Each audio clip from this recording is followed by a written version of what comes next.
I'm Leonard Maltin, sitting in for my good friend Robert Osborne all this week, while he takes some much-deserved time off.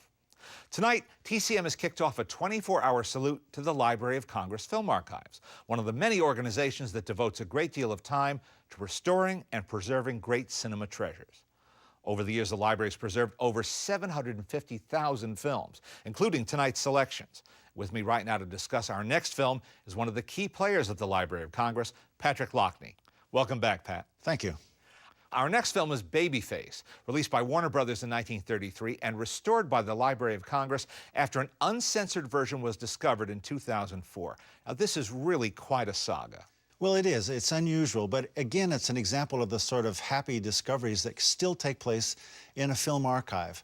George Willeman, who's one of our nitrate specialists and one of our great film historians on the staff, opened the film can for the first reel and discovered that the roll of film was just physically larger than the records indicated it should be. It had several hundred feet more film, and put it on an inspection bench and began to look through it and realized that it contained scenes not in the release version of the film. That's just amazing, because Babyface has never been lost. It's been released on home video and DVD, and is celebrated as one of the great pre-code movies of the 1930s. Because these rediscovered scenes show that this was a much more controversial film than the public saw when it was originally released. And it contained scenes that show that the character was much more immoral, in a sense, by what would have been considered the standard moral code at the time. And so this is a character who's much more focused on using men and using sex to gain advantage and position and wealth without any moral concern whatsoever. And all of that could be said for the version that we've seen over the years. So to say that we're upping the ante is no small statement. Well, the changes show that the Craig character, the German cobbler who shows her books and encourages her to read, is actually showing her Nietzsche and in trying to impart Nietzschean worldview on just dominance without any concern for moral importance, to gain advantage over men and use her beauty and sex to gain position and power.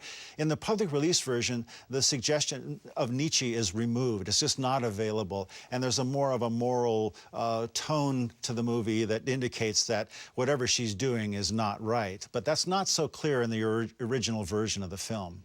Her relationship with her father is more explicit. Yes. And more horrifying, really, yes. in this version, too. Yeah, and the suggestion of sexual exploitation is more explicit in the fact that he's been using her, and what he's been running is not just an illegal saloon, but probably a brothel on the side, and so on, yes.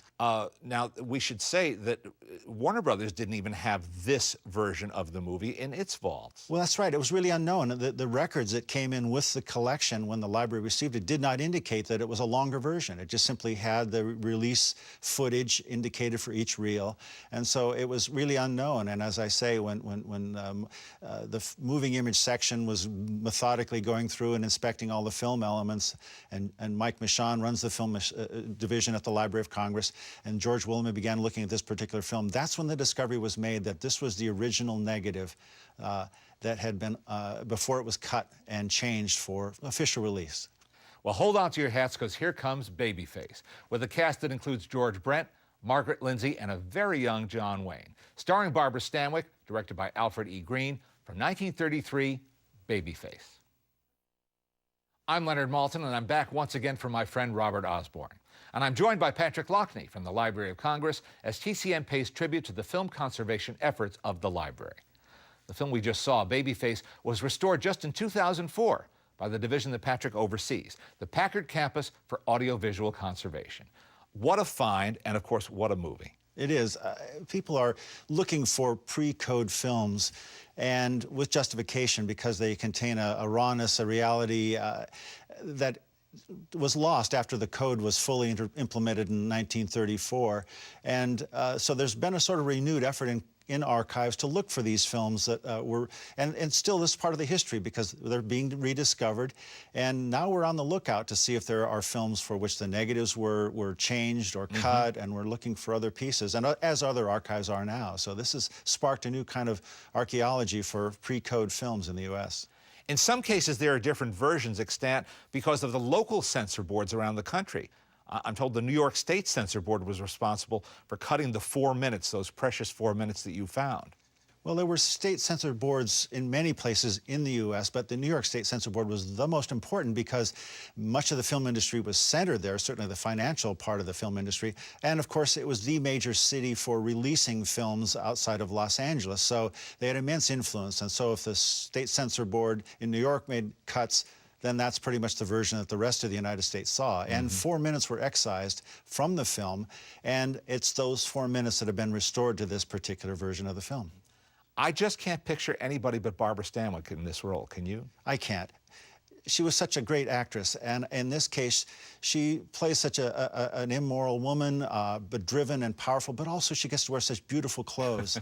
It's Hollywood putting together all the elements that attracted, I think, male and female audiences to a film that I'm sure must have been shocking at the time, but entertaining at the same time. Exactly. Nobody made films as gritty as Warner Brothers at that period, though. Literally this one. I love the scene where she opens the window to see the plants outside the window and has to brush off the coal dust to look at the flowers. Yeah. It's a perfect visual metaphor at that point in the film, isn't it? I agree. Yeah. What a movie. Well, don't go anywhere, because Patrick and I will be back momentarily to introduce our next film the Library of Congress has restored. It's the TCM premiere of a romantic comedy from 1934 that stars Neil Hamilton and Miriam George.